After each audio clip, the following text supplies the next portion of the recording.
Welcome back to another episode of Trust in the Force. I'm your host, Vactor. I'm here with my two favorite Star Wars friends.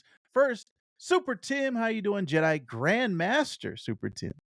Fantastic. Excited to talk Skeleton Crew with everybody today. Oh, yeah.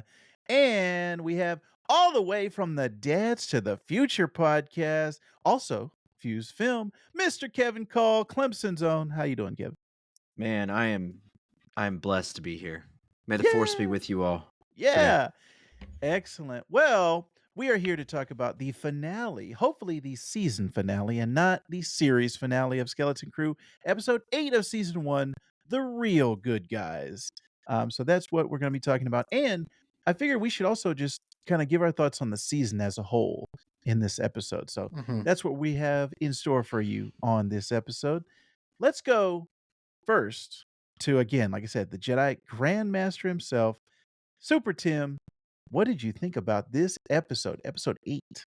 Episode 8 was fantastic. It was a great finale for Skeleton Crew and really any Star Wars show. And like one of the best finales that for a Star Wars show that I'd seen in a long time. Maybe since Mandalorian season 2, I think. Maybe. And yeah, I'll say since Mandalorian season 2, my favorite finale of a Star Wars show since Mandalorian season 2. Ooh. But yeah, this was great. We got some wrap up on Jod. We got wrap up on the parents. We got to wrap up on everybody. We even got to wrap up on the supervisor, which was a surprise. I was not that was something I was not expecting. The reveal we got about the supervisor, but we'll talk more about that later. But also, I remembered some things that we didn't get to talk about last week that I wanted to. Okay. There was some nice Easter eggs of Star Wars things that we usually see in Star Wars. For one, Neil almost said, "I've got a bad feeling about this," but he was cut off. I like how I like it when they play with that, and it's like, "Oh, you think he's gonna say it? Nope, it's not. It's not what you think it is." Yeah, it's like not forced. like Last Jedi, Mhm. like Last Jedi, where BB-8 said it, but you Happy didn't know beeps, BB-8. buddy. Happy beeps, Happy buddy. beeps. That's right. And also that there were total of 1,139 vaults, which means there were 1,138 vaults, which is obviously a shout out to THX 1138, George Lucas's first film. So yes, I love those Easter eggs when they pop up because they're like, you know what, we're gonna put this in here. We don't care. It's fine. But yeah, this was it's a great finale. Great finale. Yeah. It's also a nod too to like just that sort of autonomous society being driven by machines, right? Which we sort of saw sort of paid off in this finale, right? With the supervisor being a big giant droid HAL situation. So which I thought was cool. So also a little Wally shout out. Also Kevin from She-Hulk. Oh yeah. Yes, Kevin. That was the first thing. That was the first thing I thought of when the supervisor was, spoiler alert, revealed to be a giant droid. What did you guys think of that reveal? Tell us, Kevin. Tell us. Well, you are talking to a level 7 systems coordinator. There you go. Get the bike. No, I thought the reveal was great. It was exactly kind of what I expected it was going to be. It was kind of one of two things. I thought it was either going to be Renaud, and he's just like hanging out in the tower, and something like that, or it was going to be a droid situation. So it really made sense. I think the only thing that would have been cool, instead of a big giant like red eye that we see all the time, wouldn't it have been so neat if it was like some kind of like battle droid from the prequel trilogy, just like hanging out up in there, just like or like that would have been cool. I don't know, some kind of version of General Grievous or something like I don't know. There's some kind of fun things you could have played with from a lore perspective, but I don't get caught up in that stuff. It those are nice to haves, but it didn't take away from the reveal at all. Right, sure.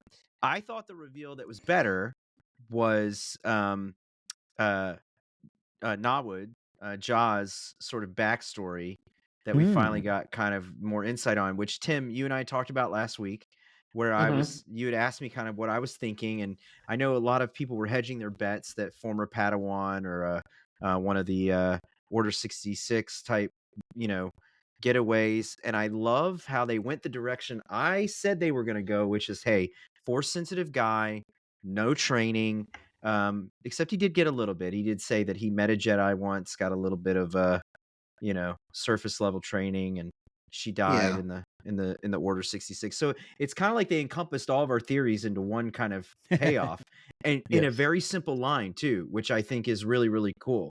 It was really effective, like Very because it really effective. played off all the themes of what we've been doing in this show. Where Hmm. like the galaxy's a harsh place. It's like it's not what you think it's gonna be, and where Jod has been living that for basically his entire life. And I really like the reveals, like yeah, like this Jedi stumbled upon me, and trained me to do this, and then she was killed, and because the galaxy sucks and that kind of thing. It was really well done, I think. But the whole time, because as a fan, I can't help myself. I do get caught up somewhat in the lore of things, and I'm Sure. thinking, okay, I'm mentally checking off like, okay, is it this person? Is it this person? But you know what? It doesn't matter. What matters is how it relates to these kids and how it relates to them, because they're learning that the galaxy's not the like sunshine and roses. The Jedi are awesome, but they're meeting someone who's trained in the Force, who's not awesome, who's not great, and not a great guy. And Mhm. I really thought that the reveal, the way it was done, was very well written. It was very well performed by Jude Law, as we've been saying this whole show. He's been great and has been, playing with our expectations of a mentor character, and turns out to be like a almost a villainous character by the end. And I really liked that. I feel like it's a good lesson for future Star Wars writers, especially for the long form show format, series format type writing, where you Mhm. don't often need a big giant flashback to tell something about a character to the audience. It can all be done through the acting and through the moment. And I felt like that Yeah. scene really paid off in that it gave the fans the backstory they were wanting, but more so it paid off the where that character was in the moment and how it was influenced by his past, but it was all done in that nice packaged vacuum within the scene. Hmm. Um, and and to me, I think that's very, very effective writing that I think a lot of people can take with them as they're looking at writing these type of characters for future stuff, because again, I think Andor does that really, really well. Andor doesn't rely on a ton of flashbacks. It's going forward, right? So it's like, Sure. but he's got all this pain and all this stuff that he's dealing with as he's going through these situations. I think how they developed Jaw was very similar. And I'm picking on the acolyte if I'm going to contextualize where I'm going with this. The Sure. acolyte felt like it needed to go back and forth and Mhm. back and forth to Right. get the character development it wanted. And I'm not so sure it needed to do that. Now that I'm Mhm. really looking back, it's always easy to Monday morning quarterback it, and it's all about an artistic stylized choice. We know that that creative team was very much inspired by what was the Japanese film that Oh, it was man. kind of Now loosely I'm inspired by. blanking. It doesn't matter. We don't have to go there. I don't Yeah. want to rehash that. But yeah, anyway, just responding to what you're saying there, Tim. Rashomon. Yeah, Rashomon. Yes. Rashomon, Right. thank you. Yeah, Right. yeah, yeah.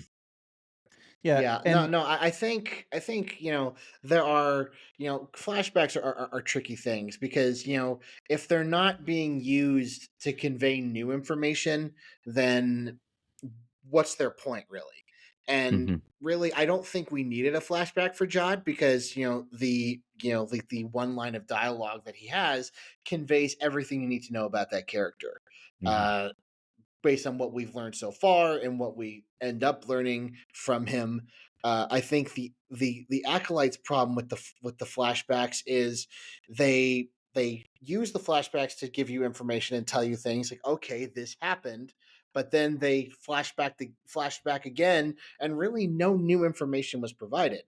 and that's where I feel the flashbacks in Star Wars particularly have kind of struggled. The Book of Boba Fett is a prime example. I think past the first episode, we really didn't learn too much about Boba Fett's backstory up to this point, and so yeah, so I think, like we've been saying, this one line of dialogue was very much effective and very much conveyed everything we needed to know about Jod in relation to the main characters who are the kids. Mhm. Right. And I did want to go back to something you said, Tim, about the darkness. I love that line that Jod had. That's the galaxy. It's dark with a few pinpricks of light. And he Love it. paused on pinpricks. But that's exactly what the stars are. That's exactly what the residents of Atten get to see once the barrier goes down. But it's also this great analogy for, I think, what the kids learn in throughout this whole first season of there's bad stuff out there. There's these glimmers of hope, but there's a lot of bad people out there. There's a lot of bad things that are going down in the galaxy. So I really love that the way that that line encapsulated everything that we've seen in this first season. Um, the flashback, I think, would only provide us value if he was gonna have that Han Solo Mm-hmm. turn that we thought he was gonna have. Because he didn't, I think, yeah, it wouldn't have made sense. Alright, here's his flashback of him being a bad guy, and it would've, I think, removed that suspense of us thinking, "Oh, is he gonna turn? Is he gonna turn?" But it was also, like, there's a little bit of frustration in this finale for me because there were a lot of things that I felt like were set up for the next season. If we do not get another season, here I am back again saying the same thing I said after Ahsoka, after The Acolyte, now after Skeleton Crew. If we do not get a second season, this first season, there's a lot of things that it's going to be frustrating to me to look back on it and say, man, I wanted to see what is the resolution of the residents of Atten, because this is a huge, monumental change for them to take out their entire way of living is going to be changed. So, what does that look like going forward? What does it look like for Jod? We saw that the last image of him is like him looking up. The last image of Wim is him looking up at X-wings, and they're like, "Oh yeah, now you can take your exam again." And he's like, "Yeah, whatever. There's some X-wings right there." I Like, yeah, you don't have to take it now. And it's like, yeah, sure, yeah, no, I don't.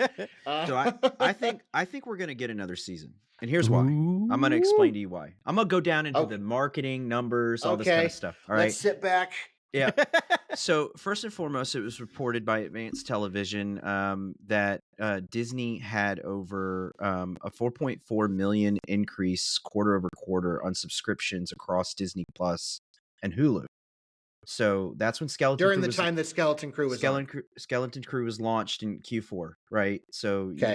you have to assume an account for its um, content impact on those numbers. I'm not suggesting that it should take credit for the full 4.4 million Mhm. subscribers, but Because there's other there, stuff. there's a lot of people out there that want to make a lot of light about the Nielsen ratings and how that impacts the show and that it was lower than the Acolyte and this kind of stuff. And what people have to understand is that Nielsen ratings don't influence streamers the way it influences network TV.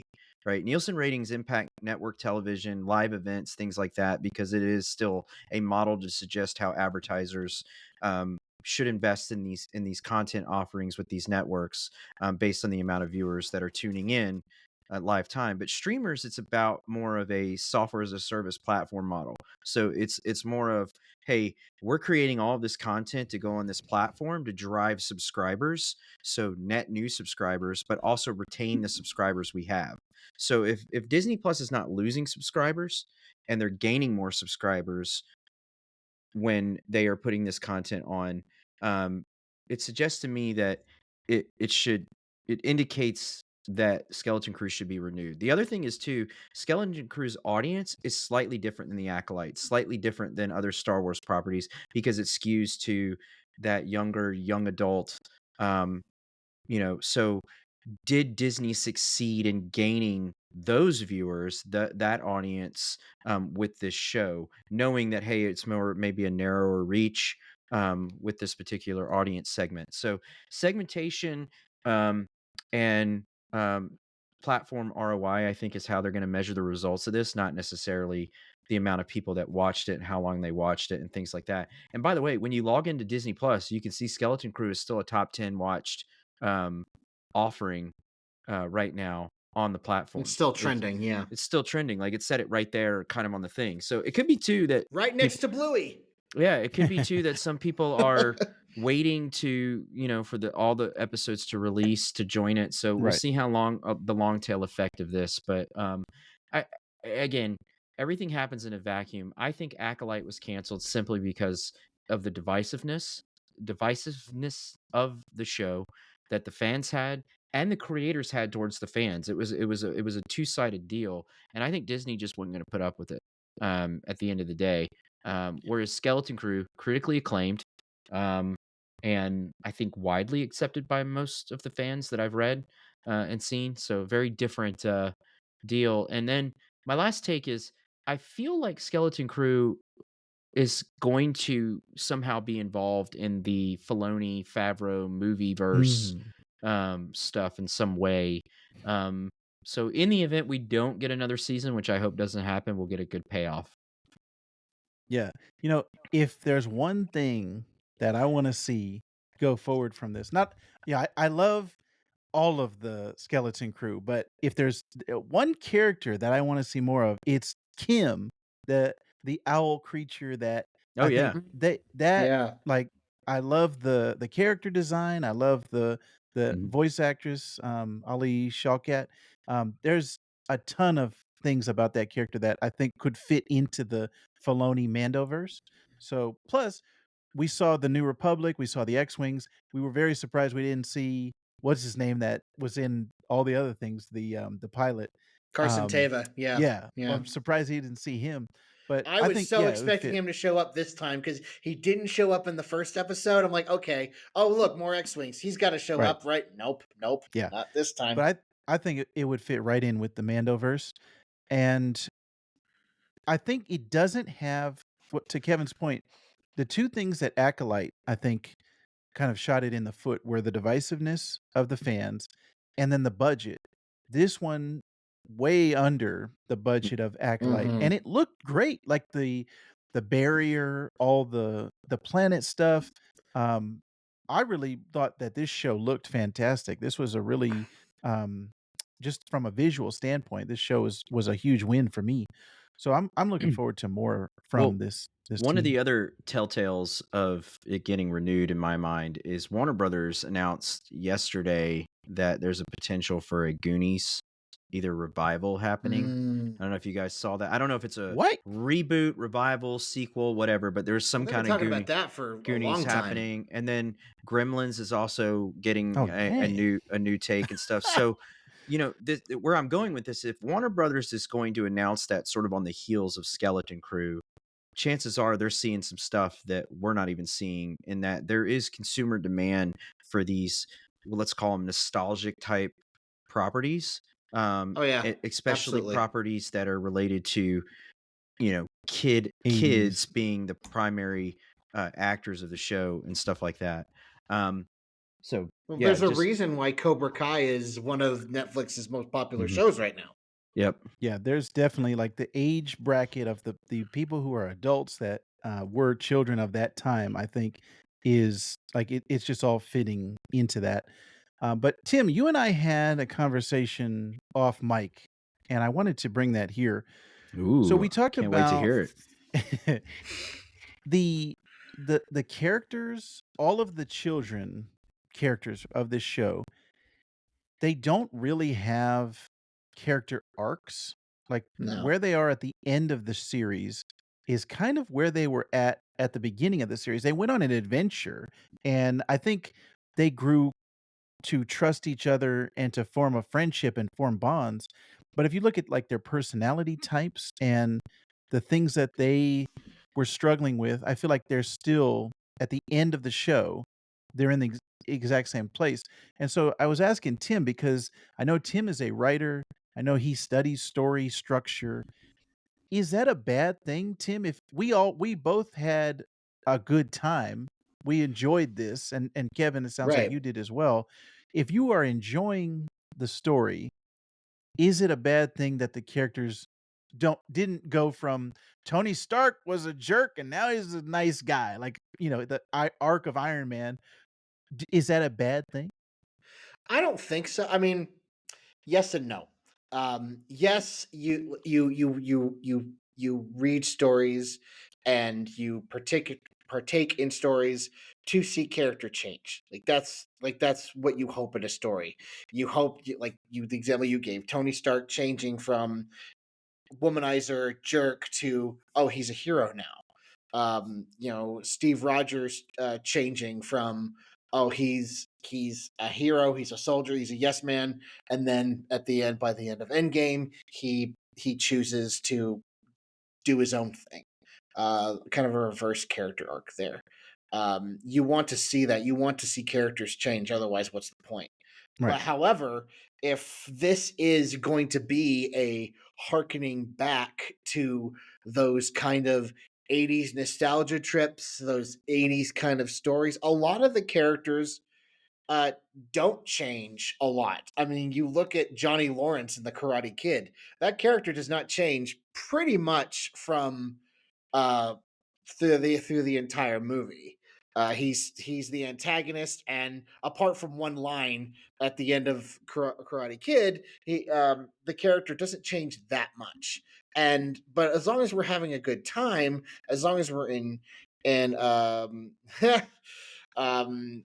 as long as we're having a good time, and I think that we could still enjoy ourselves, and we could still and there are subtle character changes, and maybe they're playing a long game here. Maybe they're That's hoping what for a Yeah, we second season. need season Yeah, 2. like because the character change is subtle, but you do want some change because then you just have 10 seasons of Smallville where pretty much nobody changes throughout the entire 10 season run of the show, or you have something like Supernatural, which is one of my favorite shows, where those two characters from the beginning do change. Where Sam Winchester, he doesn't want to be part of his family business, hunting monsters and that kind of stuff.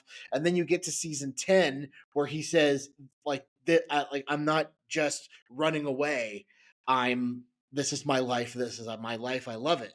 And but that character change is subtle. Like it builds over time. So if they're doing that, uh, then I'm okay with that because that's the medium of television is character development over a long period of time, over several seasons, and Right. I'm fine with that because so much with especially with streaming, and this is an industry wide problem across streaming shows is they feel so pressured to get it right, to get it done all in the first season, to when you get to season 2 you don't have anything like what we told all the story in the first season, and that's frustrating. And that's a problem that I have with all these streaming shows is because there's so much, like we're talking about, like whether Skeleton Crew is getting renewed or not. Like, is it getting renewed or not? Is it getting another season? And that's a problem because they're so pressured. Like, if we don't deliver a good first season, if we don't do everything, then we won't get a second season. And I would rather them play the long game and do the slow burn character development because I love a slow burn. Yes. Kevin, what do you think about this? Yeah, I have a different take. I actually do feel like the characters evolved. And the reason I say that is because the people around them evolved. Okay? So Hmm. hear me out on this Like the point. parents? Yeah, the parents specifically. But you think of Neil. Neil was this really timid character when we first met him in the first episode. All of a sudden he's flying a plane, a ship. He's not hesitant of getting out of the bath with his walkie-talkie and going and meeting Wim and, getting on. Best moment of the Yeah. episode right there. Yeah, getting on hyper bikes and going on this crazy situation and then firing up a cannon and shooting it at, the bad guy's ship and stuff based on his experience that he had with on that one planet. So their Mhm. experiences changed them. I think had they not have Fern wouldn't have been able to have that moment with her mother sitting there, like, under duress, and her mother's so scared to, like, do what was right that finally Fern had to say, "Mom, the galaxy is ugly, we've seen it, but there is these little pieces of it that are great, and we have a chance to make that here and at Atten." And that was enough for her mom to get up and say, to stop what was happening. So To it's push like the lever. Yeah. their ability, that adventure that they went on changed them to where it allowed their parents to see beyond their own fear. And so I think, you can look at evolution two different ways in writing. It's like, do the characters evolve so much that they're literally very different from point A to point B? We saw that in the original Star Wars trilogy. Luke Mhm. Skywalker was vastly different from the farm boy we saw him as to the Jedi hero that he became. That hero's journey took place. There's still a lot left for these kids to Over continue 3 that. films, though, and, Yeah, like, that development occurred yeah. over 3 films, There, that we got to that 3rd film, and that's what I'm saying is, yeah, like, if we're, like, if we're playing a long game over several seasons, then I'm fine with that, because I don't need to have all the character development in this 1st season, Right. yeah. because I just don't need that, because then we will have nowhere else. We don't have anywhere to go in other stories that they want to tell in other But I seasons. think that was the genius of how they chose to do the character development for these kids, was to not get Hmm. them Wim to be this lightsaber wielding hero by the end of, the show, because, that's the stories the hero he fantasized about being. It was more so like small little incremental changes, right? That he had the courage to stand up to his dad. Right, because you see him in the first episode, it's kinda like his dad's like, "No, you stop it. You stop dreaming. Do the great work and be quiet and just live your life." And to the point where he's like, "Dad, you don't understand. This is different." So there was, I think, very smart incremental development of the characters, Hmm. that then allowed the other characters around them, specifically the parents, but I think even Jaw, to some degree, changed a little bit. There is a moment, and go back and watch it if you're listening to the show, um, go back and watch the last moment we see Ja, and he's looking at the kids and he's walking off. And it's such an interesting moment for me that I'm picking out, because when we first see Ja in the opening episode, we don't know it's him, but now we do. He's Mhm. the guy with the helmet on, and he's Hmm. killing all these people, you know. And he's this Darth Vader menacing pirate type figure, and now we know he really is truly a bad guy and an a-hole. And like, but there's something I think that fundamentally changed when he saw those kids fighting back, because they did not subscribe to his view of the world, where it was bad. I mean, he talked about, growing up in a mud hole, and, just like fighting for scraps and stuff like that. And Um, seeing a Jedi murdered in front of him, like, seeing a Jedi. seeing it. Yeah, I mean, so like he has such trauma. So Yeah, it's natural. almost like a reverse Kanan too, because Yeah. Mhm, Kanan saw the mhm. same thing in Rebels, and we could see this moment in the Bad Batch.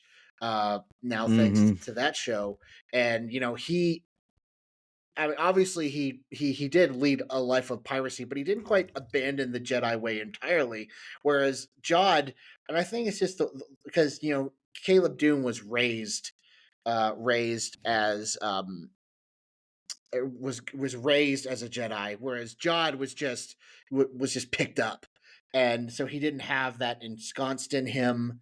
Uh, and so I think to see those two different paths was really cool, and really informative in Star Wars, that like they went through the same thing, but they reacted to it in different ways. And I totally agree with you, Kevin, what you're saying. These incremental character changes, I'm all for that. I want to see these character changes happen over the course of the show, and that's why, like Vactor, we need a second season. We need to see Wim join the New Republic, Yeah. and join Carson Teva, and have him be trained under his wing. That would be great.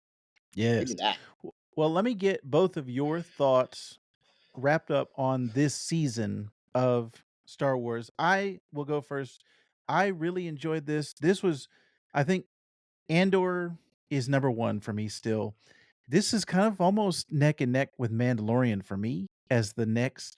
I think Mandalorian gets a little bit of a nod because it's got the Jedi stuff, it's got the dark saber, it's got a lot of the lore and the history of Star Wars stuff. This show is just a fun, heartfelt journey with these kids, and it's just I was really just having joy as I watched it every week, and then at the end, I was like, "Okay, that didn't necessarily connect to everything, and that's fine. That's you can have this type of story in Star Wars." So, for me, I think Andor, Mandalorian, a little bit ahead of Skeleton Crew, and then Obi-Wan, Ahsoka. Oh, I'm sorry, wait. Acolyte, Obi-Wan, Ahsoka, and then Book of Boba Fett, which is my I do not like Book of Boba Fett. So that's kind of where I'm at. Very good first season. Hope we get a second one. Kevin, what did you think overall of this season? I mean, very similar to your thoughts, right? Like I still hold Andor in high esteem just from the storytelling, the characters, the where it fits in the canon, all of those kind of things, and the fact that what we're gonna see with season 2 coming up, like how it back ends directly into Rogue One, which I'm super pumped about. But like for me, I, I've got to put this right next to Mando season 1 and 2, because it has a lot of similar qualities. It's this little Mhm. corner of the universe that's almost kind of self-contained. Um, it's not um, it's not big. It's not too big for itself. And to me, I feel like this is what streaming television was designed for, this type of content, and this is the type of content that benefits Star Wars to me. To me, I almost put it in the same vein as Rebels and um the Clone Wars and stuff like that, in that it's I don't like to say the word kids programming because I feel like that does alienate the adults that are such huge fans. But like to me, it's um, the show brings something new to the Star Wars viewing audiences that's different from what we get with the movies, but it has all the same beats and the same essence and the same world that we've seen, um, that makes it really unique. So I loved it. I thought it was different. I'm gonna go back and watch it again now. I want to watch it from beginning to end, just like like a binge watch type thing. Mm, My wife kind of missed a few episodes too, so she's eager to kind of fill in some of the gaps. And I think nice. I'd like to watch it with my son. So to kind of get his viewpoint on it, given that it has kids and things like that. So, because I think he'll really enjoy it and stuff like that. So I would give it, whether it's a 1 out of 5, I'd probably give it a 4.5. 1 out of 10, I give it a 9. I just think it had everything that you'd want with a Star Wars streaming show. Um, and I hope we get another season. I'd be very curious to see where they go with all of this, because there's a lot of we could do it as a future episode. Kevin's pitch of season 2 of Ooh, Skeleton Crew, but there's a yeah. lot of different ways you could go with it. Okay, and Tim, what did you think about this first season? I'm going to start with a quote that I read in a book today.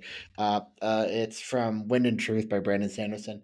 That's the sole originality we need. A story might have been told before, but you haven't told it. Every idea might have been thought, but each is new again when you think them. Um, and that's how I feel about Skeleton Crew. I feel like it, like Kevin said, it definitely encapsulated the Star Wars beats, but in a different way, uh, with a different set of characters. I mean, Whim very much goes on the same kind of journey, maybe not to where Luke Skywalker is, but he's on that path. He's on that path. I don't know if he's going to be a Jedi. I doubt it. In fact, I would prefer that he isn't. I'd rather just see him go down the Poe Dameron route. Maybe he becomes part of Black Squadron one day. That would be great. Let's see where he fits into the sequel trilogy era of Star Wars. But I think this was really great. For me, I'd have to think about where I ranked everything else. Um, but for me, this is right under The Mandalorian, which I have said on this show is my favorite Star Wars show that they've done so far in the Disney Plus live action sphere. It's Mandalorian, and then it's this, because this was just such, and I liked the acolyte after it happened, but after it happened, I was just like, okay, I don't know how I'm feeling about Star Wars. Like maybe I'm burnt out or something, and but in the month of December when this show premiered, I was blown away. Vactor and I were watching it together, uh, apart, but together. uh, and we were just loving it. We were like, oh, this is show's so great. Oh, I need all the episodes right now, but I was willing to wait for them.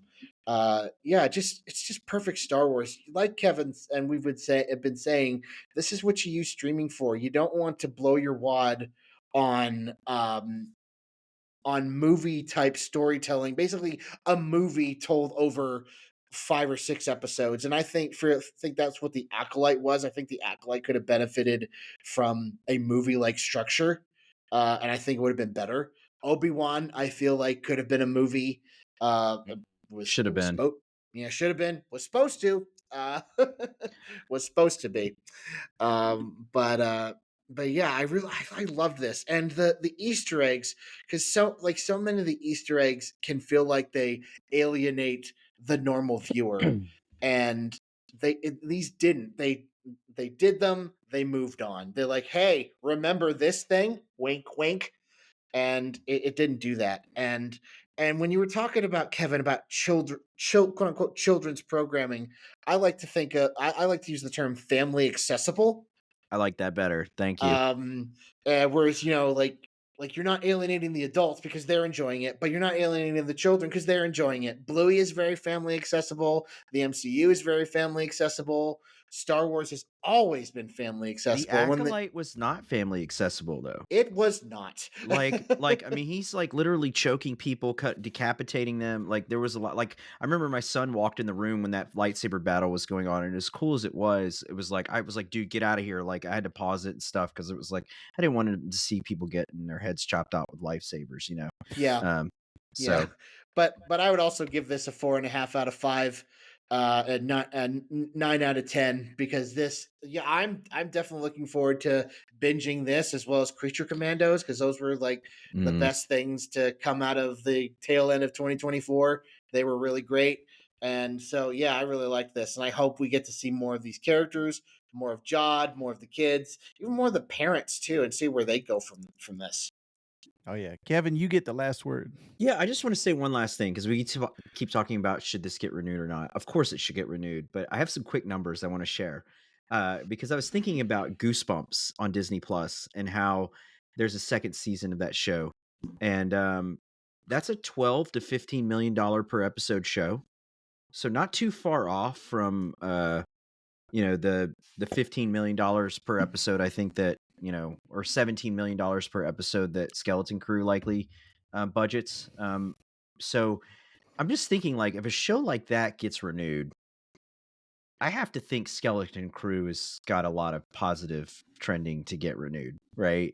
Like Yeah, similar budget, maybe a little bit higher. I got to imagine a larger fan base already investing in it compared to Goosebumps. So, um, anyway, just Yeah. had to mention that as we close out. I just feel good about it. Again, I won't be yeah. surprised if it's not. I get surprised all the time. So, but yeah, Well, that was an excellent season of television, my friends. Looking forward to some more talks with Long both live of you. SM33. We got some great stuff coming up on Trust in the Force. We're going to be reviewing season 1 of Andor every episode. We're going to be talking about it leading up to season 2 of Andor. So definitely stay tuned for that. As well as we have a best of, or not best of, but a look ahead to the year of Star Wars 2025. Hopefully, you will join us for that. We will always be here talking Star Wars until you don't want us here. Let us know in the comments down below what you liked or disliked about Skeleton Crew and what you're looking forward to in 2025 for Star Wars. But thank you for joining us, Kevin, Tim, who you can check both out on the Dads to the Future podcast. I'll leave a link in our show notes. But thank you for joining us. And thank you for listening and watching. We would always be honored if you would join us. Trust only in the Force.